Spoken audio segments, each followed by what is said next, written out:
Your thoughts were on the main event? You know, I tell you, when the fight between Roman and Levon, that was, to me, that was an exciting fight. It was action-packed, went back and forth. I think the right guy won.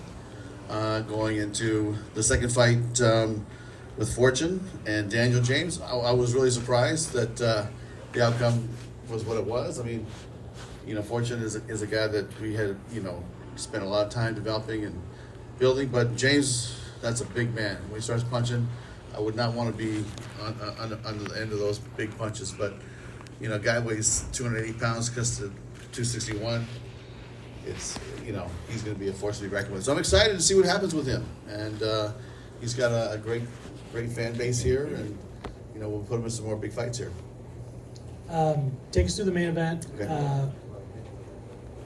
You know, 7 months delayed to figure out who the champ was going to be, and like we talked about the other day, things could be a lot different after 7 months, and it looks like they probably were. I'll tell you, if I'm Corey, I'm really upset now because, you know, to me, that first fight, he turned the tide in that fight, and I thought he was on his way to win that fight. And then the cut happened, which he identified, and he brought it to Frank Trigg's attention, and the fight stopped. As you guys all know, that's what happened. And we went by the rules, and if he would just kept punching for 4 seconds, you know, he would have been the champ, won the $1 million, and won the tournament belt. So, you know, to fight in his hometown pretty much here, I know he's from Rockford, close by, and had a decent outing, but not enough to beat Nemkov. So it was Nemkov's night. I thought it was a very technical fight, went back and forth. You know, there's some good exchanges, heated exchanges, but you know, to me, I think Nemkov clearly won.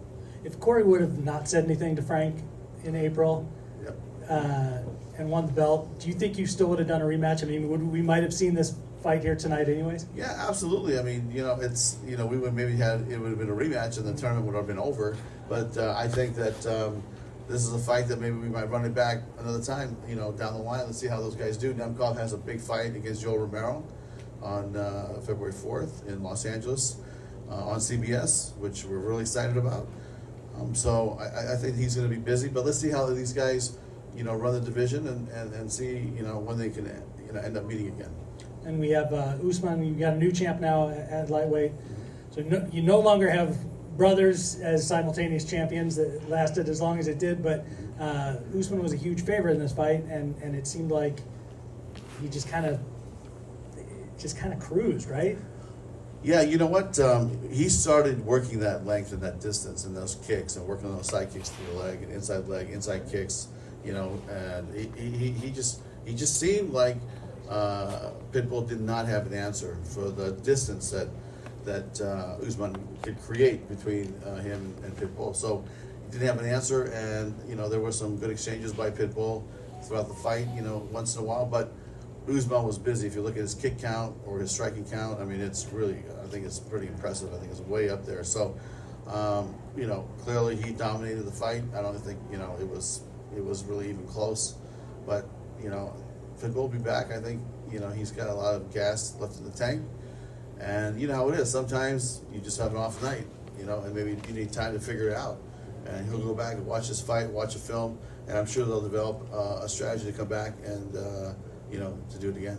Do you guys have a time frame yet for when you will announce who's going to be in the lightweight Grand Prix? That's something that we'll probably announce soon, but I would say maybe in the next 2 or 3 weeks. Probably. Oh, that soon, huh? Yeah, we want to get this thing going sometime early next year. Early next year. I mean, would you start it at the show in LA? You know what? That hasn't been determined really. We have a great main event with Fedor Emelianenko fighting Ryan Bader. That's going to be a great rematch, and you know, the past doesn't equal the future. You know, and so anything can happen. Fedor still, you know, has like I said, he's still a great striker, and he's still a great fighter. Has some good speed. And this will be his final fight. He's putting the gloves down in the cage. It's going to be a historical moment. I mean, this guy's done it all. He doesn't need to fight anymore, but he wants to fight one last time, and he wanted to fight Bader. He's on a 3-fight or 4-fight win streak. I think he's 3-1 in his last 4 fights, and like rank number 3. I think he deserves it, and we're going to put that fight together. And I think that's gonna be a great fight. And then Nemkov fighting Yoel is gonna be another great fight. We're gonna add one more fight. The CBS portion will be 3 fights on television, and then we'll have a great undercard.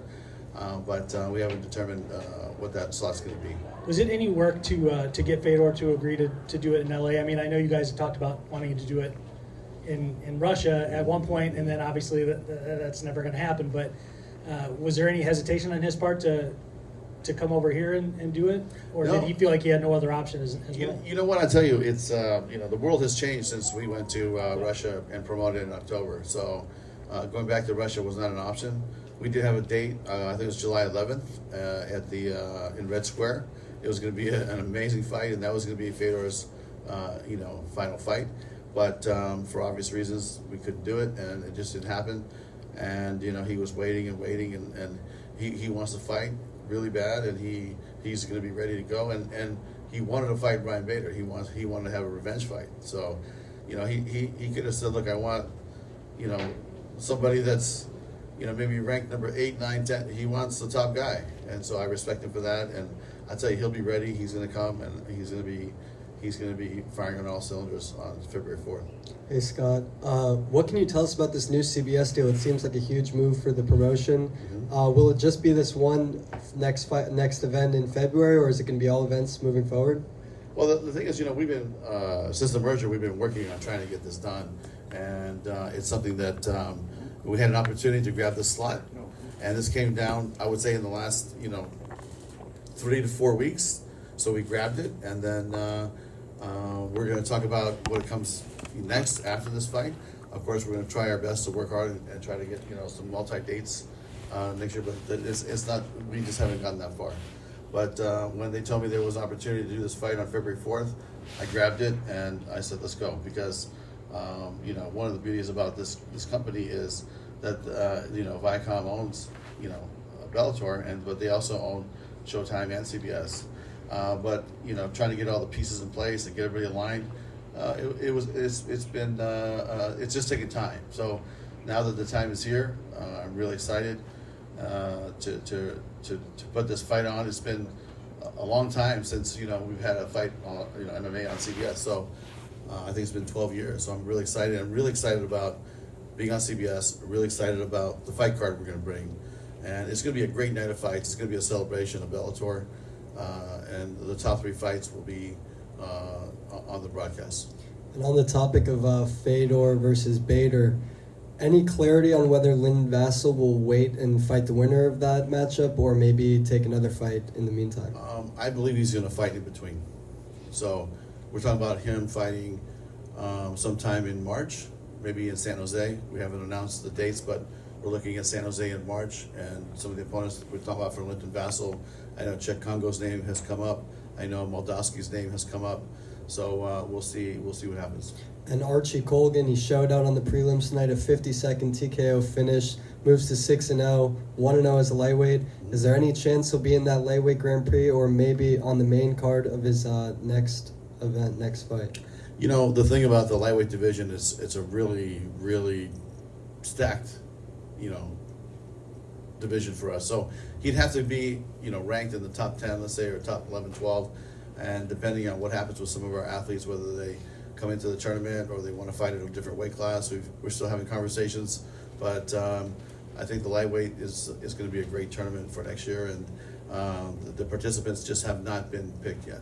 And then lastly, what did you make of this crowd tonight? It was a great atmosphere to watch fights. Yeah, You think you guys might come back here next year, 2023? Yeah, listen, we were booked here actually in 2020 before COVID hit. So we were coming to the arena here, and in March we got shut down. I think our date was in June. So we had planned to come to Chicago, and before that we've thrown a lot of great fights. And in my past company, we've had a lot of great fights. A lot of the Fedor fights were here in Chicago. So we really like it here, and I think there's a big fan base. You saw it. I know we sold out tonight, so it was a packed house, and they're passionate. And there's a lot of good fighters. And what I love about going to cities like this is, finding the next, star, finding the next prospect, the next blue chip prospect, and that's what we do when we come into town, and give some of the local guys opportunities. And so we'll be back for sure. Hey Scott, speaking of Chicago, you had Daniel James with a very big upset tonight, got a big pop from the crowd. I was wondering what your reaction was to seeing kind of the hometown hero get born. Yeah, you know, you could see the crowd, how passionate they were and how much they loved it. I mean, like I said, that is a big guy. That's a big man throwing some big bombs on you. So, you know, I think that Fortune was a little bit overwhelmed at, you know, when he got hurt. And, you know, I think they stopped the fight, rightfully so. But we'll definitely have him back and keep him going and see how he develops. You know, I mean, is he ready to fight, you know, the top guys yet? I'm not sure. But, you know, we'll definitely get him in the mix, and so he can keep getting the experience, you know, to get to that point where he could fight, you know, Moldowski or Bader or, you know, somebody like that. And you mentioned how happy you were to be back in Chicago, first time since 2019. But what about being in this, you know, brand new arena as well? I think this arena is only 4 or 5 years old. Mm-hmm. How did it work tonight? Yeah, it's a beautiful arena. I think it looks really good on TV as well. I think it looked just looked fantastic, and it's you know, intimate to where you could hear the fans when they, you know, cheer. It's loud in there, and you saw the reception to some of the athletes. I mean, you know, that you could tell there were definitely some hometown favorites here tonight. And last one for me, you had Stotts and Sabatello here to do a little bit of promotion for their upcoming fight. Are you expecting this to be one of the biggest rivalries in Bellator? It seems like you guys are pushing it as such. You know what? I don't think that what you're saying is anything like acting. I think these guys really do not like each other, and that was really clear to me early on. And so, you know, we're giving them opportunities to talk, speak their mind, and you know, have a chance to get to know each other like they did tonight. But at the end of the day, it's going to be a great fight, and the winner of that fight will go into the finals and, you know, fight for the $1 million. So this is a really big moment for both those kids, and you know, they both came out of nowhere. If you think about it, it's, you know, just, you know, from let's say fighting on the undercard and worked their way up, and both those kids are super talented, and I'm really looking forward to that fight on December 9th at the Mohegan Sun. Hey, Scott, over here.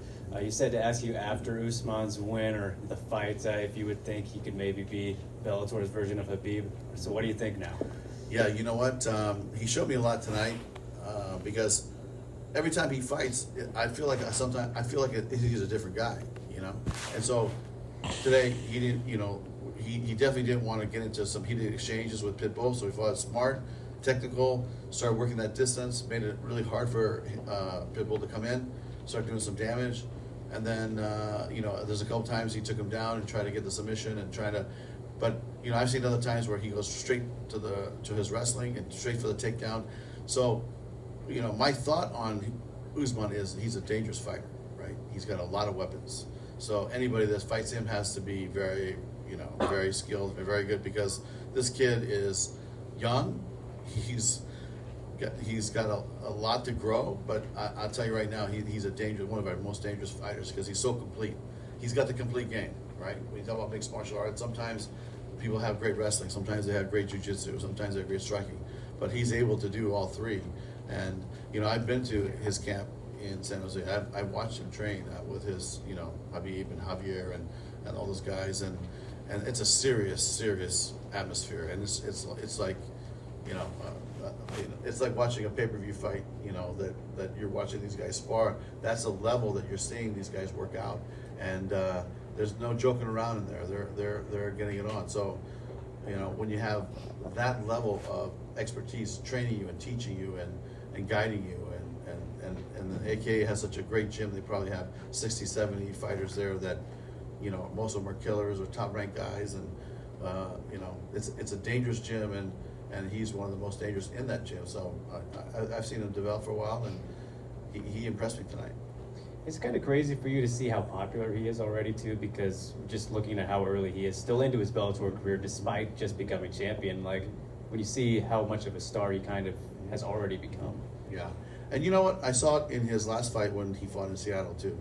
He came out, I mean, there was fans waiting for him, and he had a big ovation when he came in, he had a big ovation when he fought. And so, you know, he's on his way. Believe me, this kid's on his way. He's very special. And think about this, he's only 24 years old, right? I mean, that's you know, that's one of the reasons why we went after him to get him, to sign him, is that we knew he was young, we knew he was talented. I watched him in the gym over there, and we said we got to grab this kid, and so we went out and were very aggressive and made a deal. And real quick, Scott, just wanted to get your thoughts on something we talked about yesterday with Dylan Dennis's antics. I don't know if you saw it today, but he got into a bit of a scuffle with another one of your past fighters, Anthony Taylor. Did you see this? What do you think about this continual? I didn't see it, but I heard about it. Somebody told me about it, and I don't know. I'm not sure what to think about it. But all I gotta say is Anthony and to Dylan, like, you shouldn't be out there fighting for free. Is if you want to fight for free, please give me a call. But you're a professional prize fighter, and you should fight in the cage or do it in the ring or But I'm not sure what the tactics there are. Well, I gotta ask too, is it a little bit frustrating at all though to see Dylan specifically continue to get into these things, because people will associate him, with Bellator because it's the last place he's fought, and it's despite it being a while, they'd be like, oh, he's a Bellator guy and he's causing all this trouble. Is that annoying at all for you? I'll tell you, the thing that is really, I said frustrating, is when you think about Dylan Dennis, the guy has a great ground game. He's one of the best jiu-jitsu guys on the planet at one time, right? So, we signed him, we wanted to develop him, we wanted him to, come into our system and start fighting and fight tougher guys and work your way up. But I think that, got sidetracked a little bit, and other things get in the way, and I don't even know how to respond, but, to me, he had a lot of potential, and so, we can't make him do it. He's got to want to do it, but right now he's doing something else. All right, thanks, Scott. Hi, Scott. Congrats on another successful event. Vadim Nemkov showed his heart. He defended all the takedowns. He did everything right tonight. Got the win. Do you think he's the best light heavyweight in the world? Well, he is right now, right? Until somebody dethrones him, that's how I feel. I mean, I think Corey's had good success against other leagues, champions or runners up, and Nemkov looked really impressive tonight. So, to me, I can only speak to Bellator actually, and really it's like, until he gets beat or he gets dethroned, loses the crown, I think he's definitely, one of the best on the planet. Scott, one quick one for me. Just looking ahead to 2023, are there any other venues or locations you're looking at that maybe Bellator hasn't gone to that you'd like to target in the near future? Absolutely. But I can tell you this, I can't give specific dates, but we are going to revisit some, we like to go to LA. We like to go to the Bay Area. We go back to the Mohegan Sun a lot. We will be revisiting Pechanga, the casino in Temecula. Again, they've just reopened up. They were closed down because of COVID. We will be going back to Hawaii again this year for the 2 shows. We do a Friday night military show and Saturday night open to the public. We will be going back to Paris. We're going to be doing the fight in Tokyo at the end of this year against Ryzen. So we do have a lot of venues that we've returned to, and we have a couple new ones that we're going back to. But when I think about international expansion, some of the countries that come up in my mind is maybe Amsterdam, maybe Stockholm, something in Europe. But domestically, we're going to continue to go to a lot of the cities that we have gone. But don't be surprised, especially expanding to come back to the East Coast. We'll definitely be back in Chicago, but we're gonna at some point go back to New York City as well. Great. And then one other quick one for me. You had mentioned the February 4th card as well. Just kind of curious, for the undercard, will those fights be on Showtime, or will they also be part of the CBS broadcast? So the undercard fights will air like the undercard fights here tonight. You'll be able to find them on Pluto, the Bellator MMA channel on Pluto TV. You'll be able to find them on the Bellator app, which will take you to the Bellator YouTube channel. The Showtime app, I believe, which will take you to the Showtime YouTube channel. So there'll be many opportunities to watch it. And I'm not sure if it's airing on Paramount Plus. I'm not sure. Yeah, so we're still working out some of the details of that, but you will be able to find it, where you normally find the undercard fights here for us. Perfect. Thank you very much. Thank you so much. Okay.